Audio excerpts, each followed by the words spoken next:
Well, you two be back with another one. We back with another banger. Today we're gonna react to the 17-year-old straight A student turned serial killer, the Philly Joker. Let's get it. January 14, 2025, started quietly on Rohrer Street in Philly's Feltonville section. Noah Scurry walked out with his mom like it was just another school day. Then, a white Jeep Grand Cherokee crept into the alley, doors popped open, and suddenly the silence cracked under a storm of gunfire, shell casings clinking off the concrete while his mother screamed loud enough for the whole block to hear. By the time the smoke settled, a 17-year-old honor student and basketball star lay still on the ground. This wasn't random. This wasn't just another shooting. And the story behind it would pull you straight into two different worlds. Long before his name was whispered in the streets, Noah Scurry was just another kid in North Philadelphia trying to make the most of what he had. Growing up in Feltonville with his family, walking those same cracked sidewalks that have seen generations come and go, he found his early rhythm in school books and basketball courts instead of corners and back alleys. And if you ask the folks who knew him at Samuel Fells High School, they will tell you straight up he stood out for all the right reasons. At Fells, This nigga is viral for killing niggas living a double life. Basically. Noah had a 4.0 GPA and was pulling in the kind of test scores that made guidance counselors proud. He hit the highest SAT score in the school and put himself in the running for academic scholarships without even bragging on it. He was the kind of student teachers pointed to when they wanted to show younger kids what was possible.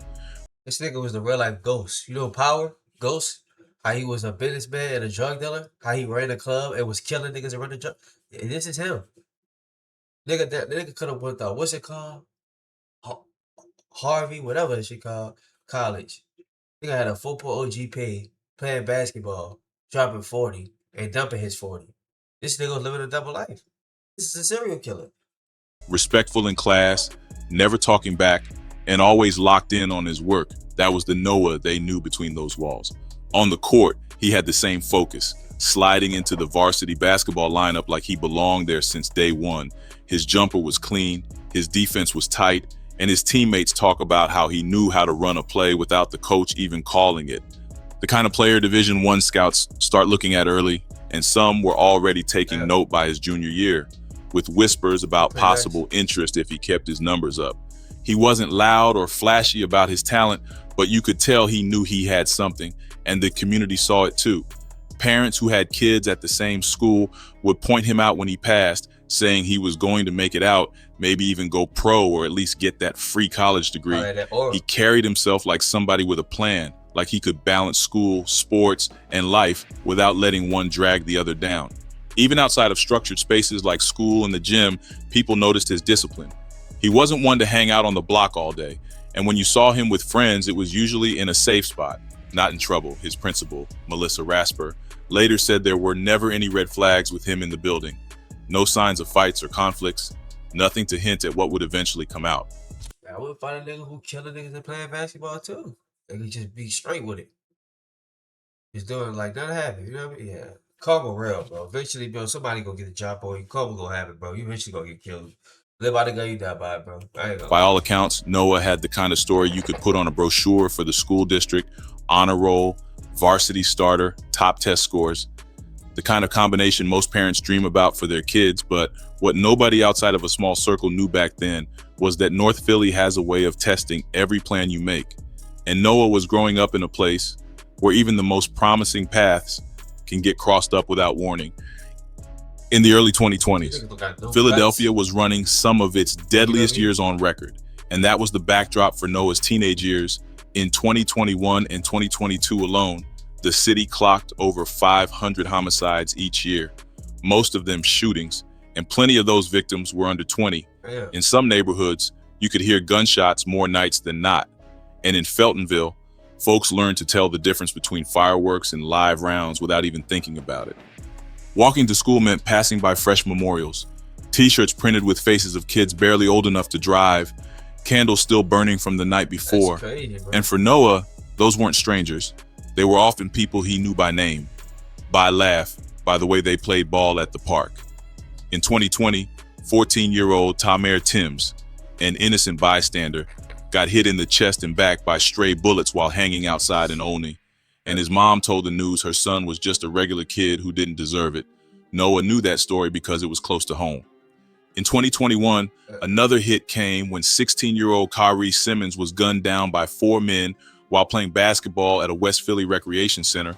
Noah had played ball with him, and seeing someone go like that on the same kind of court you use changes how you look at the game. Kyrie's brother said at the vigil that he didn't deserve to die like that, but in Philly, deserving doesn't always mean you get to live. Another friend, 18-year-old Hasir Adams, was killed not long after. And by the time those 3 had been buried, Noah had lost at least 6 friends to gun violence in about a year. That kind of loss piles up fast, and at some point it stops feeling like a freak accident and starts feeling like the normal rhythm of life. You go from shock to numbness, and sometimes from numbness to anger. Community activists like Dejani Talley were already saying youth felt unsafe, unheard, and ignored.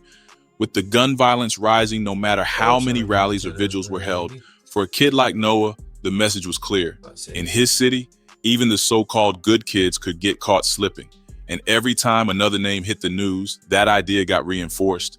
It was a war zone without an official name for it, and living through it meant making choices that sometimes had nothing to do with grades or talent.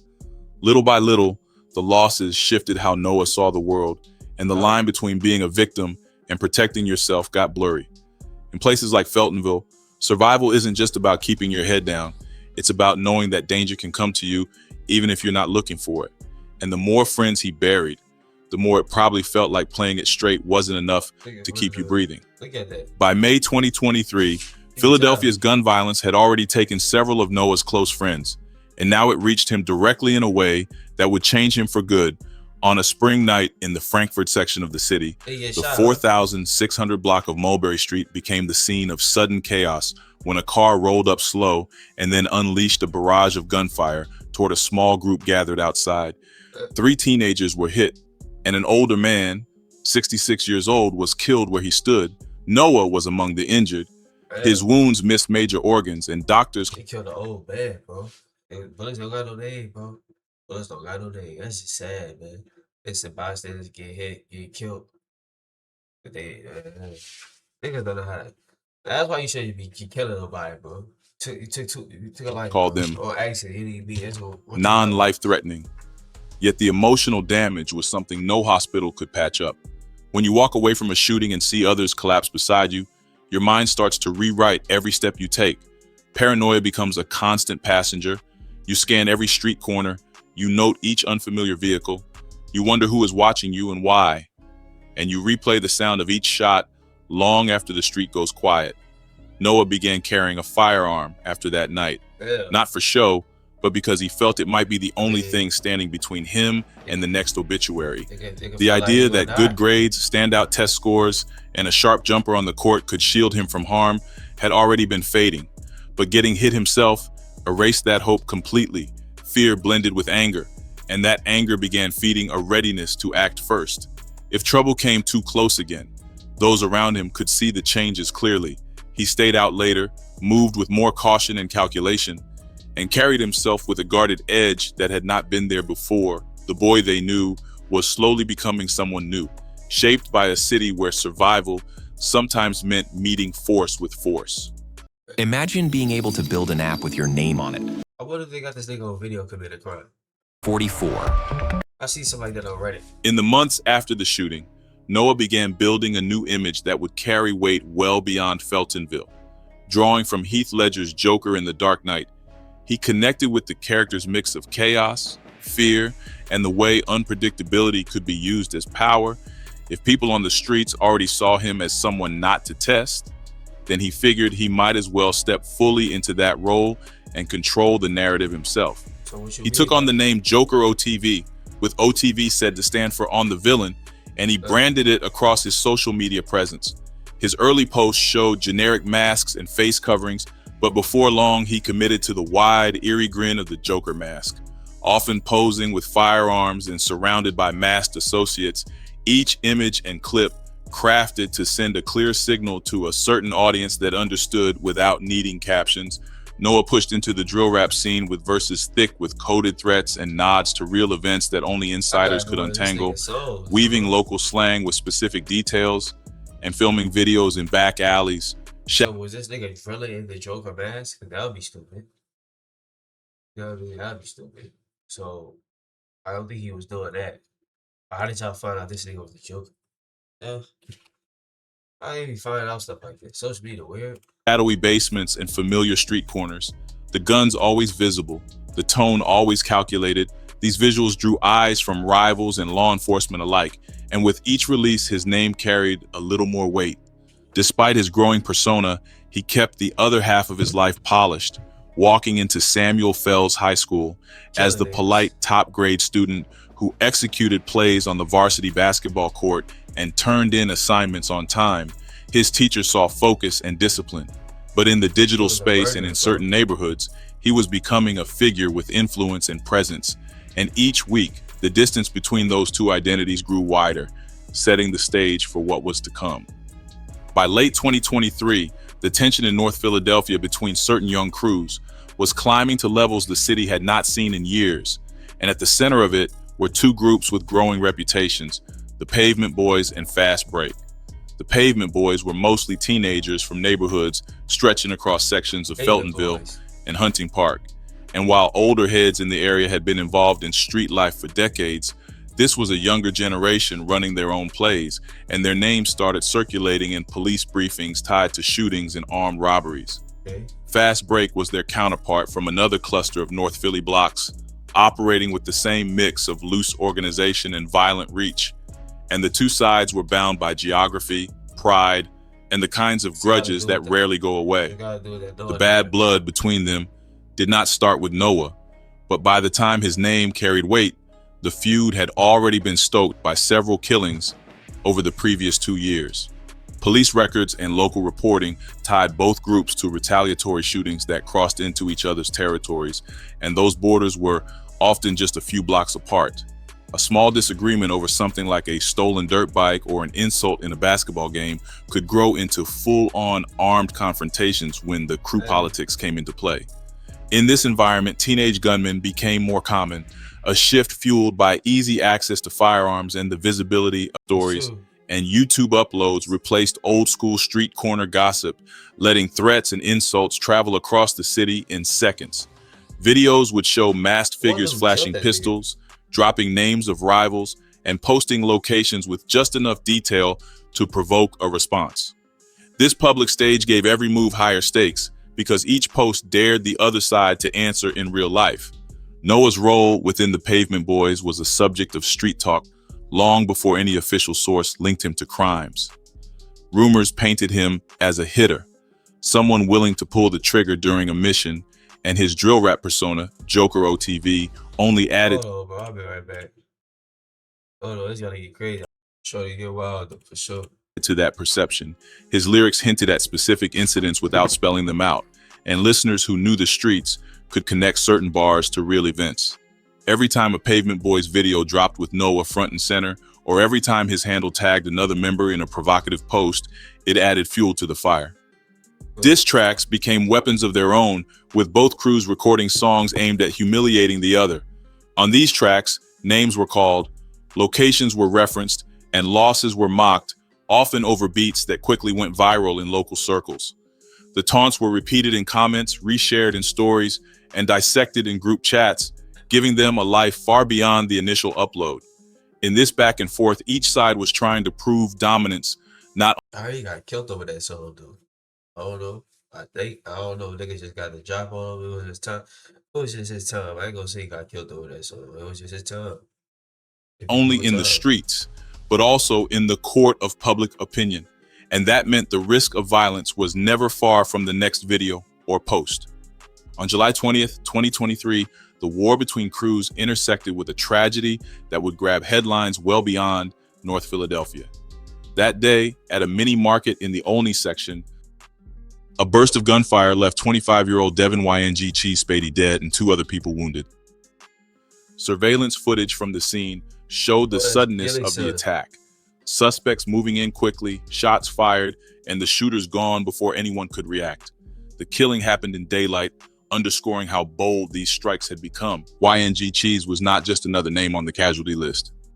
What if you could make a song using only your voice? Let's start with the drums. I'm gonna hit drum. He was the son of well-known rapper and podcaster Gilly the Kid, and he was building his own career in music. As part of the Mac and Cheese Collective, he had been gaining attention for his work and for collaborations that hinted at a bigger future. His death sent shock through the Philadelphia rap scene and drew immediate attention from major media outlets. Police at first kept quiet about suspects or motives, offering little more than confirmation of the fatal shooting. On the streets, however, speculation started almost immediately. Word spread in certain circles that the shooting might be connected to ongoing beefs, and soon, Noah's name began to surface in hushed conversations. These whispers claimed he had been involved in the hit, not necessarily. This nigga killed Gilly's son. So he had something to do with Gilly's son death. I don't know, but I just can't see no nigga like this who been torture niggas. I don't know. I gotta see videos. As the mastermind, but as one of the shooters. Months later, Gilly the Kid would publicly confirm what many in the streets had already been saying. In an emotional interview, he explained that police had told him Noah was a prime suspect in his son's murder. According to Gilly, detectives shared this information only after Noah was dead, suggesting that charges might have been on the horizon if he had lived. Gilly's comments added weight to the street rumors and gave the feud a higher profile victim whose family had influence and reach. One detail that added complexity to the story was Gilly's statement that his son might not have been the intended target that day. He described Cheese as being in the wrong place at the wrong time, implying the shooters had been aiming for someone else present at the scene. If that was true, it meant the killing was part of a different dispute that spiraled into a personal war for Gilly's family once Cheese was gone. For Noah, being linked to the killing of someone as connected as YNG Cheese marked a dangerous turn. Whether or not the rumors were entirely accurate, the perception. I think probably, I don't know. They probably put that bag on his ass. Hold on, come in. Okay, I'm back. Was enough to make him a marked man. In the logic of street conflicts, taking out a figure tied to a prominent family brought heat from every direction: police, rivals, and anyone loyal to the victim.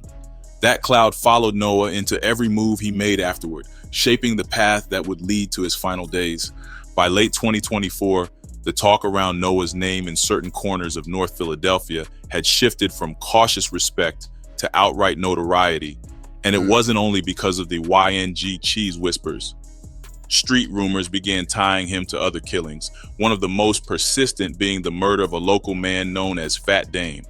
Dame was affiliated with an opposing crew, and his death earlier in the year had already sent shockwaves through their circle. The way the story spread, people claimed Noah had a direct hand in it, whether by pulling the trigger or lining up the move. In the streets, unconfirmed claims often carry as much weight as proven facts, and for Noah, these rumors only added to his emerging legend. They painted a picture of a teenager who not only stood his ground, but actively hunted rivals. Some of this perception came from his own work in the booth. In his drill tracks, there were bars that listeners said were self-snitching, direct or thinly veiled references to real incidents. He would drop nicknames of the dead, hint at locations, and weave these details into verses in a way that those tuned into the local scene could decode. This kind of lyrical boasting was a double-edged sword. It boosted his credibility among certain peers, marking him as someone with real experience. Bro. I just feel like when niggas start killing people again and they turn into killers, they just generally don't care no more. Like, they don't care. But they did say a nigga was moving right after he was killing people, but some niggas need to move right. But they know that karma gonna get them, but they just don't care. Either way, karma gonna get you. You know, saying killing niggas. So there's no point of moving right, man. You gonna get karma. You gonna get your karma anyway. In the life he rapped I think these niggas don't care about that. They probably think karma ain't real, you know? about, the more believable the story sounded, the more his audience treated him as authentic. Yet that same credibility painted a brighter target on his back. Every alleged body attached to his name meant another set of friends, family, or allies who might want revenge. In a city where payback could come quickly and without warning, it was a dangerous way to keep score. Noah seemed to lean into the danger. His presence in videos, the way he carried himself on social media, and the casual way he referenced violence all added layers to his persona. The legend of Joker OTV was no longer just about a mask or a gimmick. It was about an image of fearlessness backed by whispers of real bloodshed. That image was building faster than anyone could slow it down, and with each new rumor, the stakes of being Noah Scurry kept climbing. On January 13th, 2025, Noah made a move that would stand as his boldest public statement yet. What? That night, he dropped the official video for Swing My Door, a track that put his Joker OTV persona front and He got center. killed in summer though, huh? In the footage, Noah wore the now familiar Joker mask, surrounded by a crew of masked figures, each one openly holding firearms ranging from handguns to rifles. The setting was gritty, alleys, dimly lit rooms, and neighborhood backdrops. And every frame was designed to project intimidation. The lyrics pulled no punches. There were clear threats aimed at unnamed rivals, lines that some listeners believed referenced the killing of YNG Cheese, and coded phrases meant for those who could decipher them. To the casual viewer, it might have seemed like another drill video, but for those involved in the ongoing beefs, the message was direct and personal. In just 2 months, Swing My Door racked up over 2.6 million views. The reach was far beyond his immediate circle, spreading through YouTube recommendations, social media shares, and word of mouth. But the growing audience included people Noah likely didn't want watching. Law enforcement had long been tracking the connections between drill videos and real-world violence, warning that provocative visuals and lyrics could provoke immediate retaliation. Street observers knew the same. I don't know, man. I look, you feel bad for getting man. Man, son got killed in this beef. They said it wasn't even fun. The daddy who had money, you know what I'm saying? Daddy was basically, he had money. So it's crazy, man. It's sad. It's sad, man. His son got killed, man. Probably wasn't even no older than 25. No older than 24. He definitely died in his 20s. So it's just crazy, man. These dudes ain't really get to live a life for real. Experience a life. Pointing out that videos like this often acted as open challenges, daring enemies to respond. The timing made the danger even sharper. Dropping such a video in the middle of an active feud was like pouring gasoline on a fire. The firearms on display, the mocking tone, and the willingness to invoke past killings all made Swing My Door a high-risk move. Whether Noah saw it as a way to cement his status, scare off rivals, or simply build his brand, the result was the same. The wrong eyes were locked in on him, and some of them were already planning what would happen next. Feeling Big lonely life. and looking for a significant I know someone, niggas but want him things gone. He around, he get having Tired of 5+ people, right? The morning of January 14th, 2025 began like any other school day for Noah Scurry, with the cold air settling over Feltonville and the streets still quiet. He stepped out of the back door of his family's row house on the 5,000 block of Rohrer Street alongside his mother, ready for the short drive to Samuel Fells High School. It was just after 7 a.m., and the alley behind their home was empty, or at least it seemed that way. A white Jeep Grand Cherokee rolled slowly into view, its approach casual enough to not immediately raise alarm, but deliberate in its movements. As it drew closer, the doors flew open and multiple shooters jumped out, each armed and moving with purpose. Without warning, they opened fire, unleashing nearly 20 rounds in seconds. Bullets tore through the cold air, striking Noah repeatedly before he had a chance to react. His mother screamed, the sound carrying over the gunfire as neighbors bolted from their Niggas killed him in front of his mama? Nah, niggas different. This had to be a paid hit or something. Niggas wanted that nigga gone. Nigga, he got killed 7 o'clock in the morning, 6, 7 o'clock in the morning. Nah, niggas are stalking his shit. Niggas is outside waiting for that nigga to come outside. Like, he definitely killed people, bro. I don't care what nobody say. It seemed like a paid hit for us up, bro. Niggas, multiple shooters jumped out waiting for this nigga in the morning. Oh no. door repeatedly before he had a chance to react. His mother screamed, the sound carrying over the gunfire as neighbors bolted from their beds at the noise. Crazy. Witnesses later described the chaos, the muzzle flashes lighting up the narrow space, the echo of shots bouncing off the brick walls, and Noah collapsing to the pavement. His mother rushed toward him, kneeling over his body as the gunmen returned to the Jeep and sped off, leaving behind shell casings and the sharp smell of gunpowder. It was clear to anyone watching that this was no random act, but a planned hit carried out with precision. Within minutes, emergency responders arrived. Noah was rushed to Albert Einstein Medical Center, but the extent of his wounds made survival impossible. He was pronounced dead shortly after arrival. At the scene, detectives recovered nearly 17. 24 shell casings and immediately began canvassing for witnesses and security footage. Niggas The let out description 20 of the plus getaway rounds. vehicle was broadcast citywide. That Less was than a day bait, later, bro. police located the white Jeep, abandoned just a few blocks from the scene. It had a damaged sunroof and visible bullet holes, suggesting it had been in other shootouts before. The vehicle was towed to an impound lot for forensic processing. Law enforcement sources told local media the shooting had all the hallmarks of a targeted execution. The number of rounds fired, the timing, and the coordination among the shooters left little doubt. That was a News paid of hit. Noah's killing spread quickly, and was a social paid media hit. lit up with reactions. For those who only knew him as the polite, high-achieving student and basketball player, the shock was immediate. Posts poured in from classmates and teachers mourning the loss of a young man they believed was headed for success. But in other corners of the internet, the tone was different. Videos of Well, whoever thought this nigga was gonna succeed in life killing niggas and they knew the type of life he was living, just stupid, bro. You killing niggas in the streets, yeah. You only had in one place, bro. Ain't no way, baby. Joker OTV's music, especially I'm gonna Swing get My you, bro. Door, began circulating alongside claims that the street life had finally caught up with him. Within days, Gilly the Kid made a public statement that added weight to the speculation. In an interview, he revealed that police had told him Noah was a prime suspect in the murder of his son, YNG Cheese. Gilly's Just like words it, Dad. reframed the narrative for many. This wasn't just a talented student taken too soon, but a figure deeply involved in violent street feuds. Rumors He was also began whacking it. circulating about who was behind the hit. Screenshots surfaced of alleged Instagram posts from Gilly's nephew, suggesting revenge had been taken for Cheese's death. One post reportedly read, "Get your rest, Cheese. That boy gas now," using slang to imply Damn. Noah's death was payback.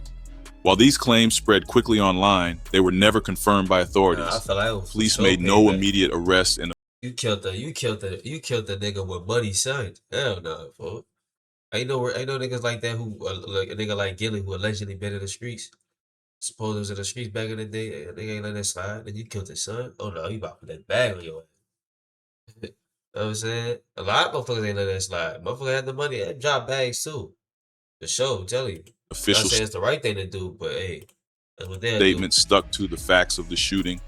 On the streets, though, the consensus was clear. Noah's killing was seen as street justice, a closing of the circle in a cycle of violence that had claimed multiple lives. The debate over his legacy, promising student or feared gunman, continued, but in the neighborhoods where the beef had started, few believed this would be the end do. of the He was story. caught up in it. In the days following Noah Scurry's death, Samuel Fells High School became a place heavy with confusion.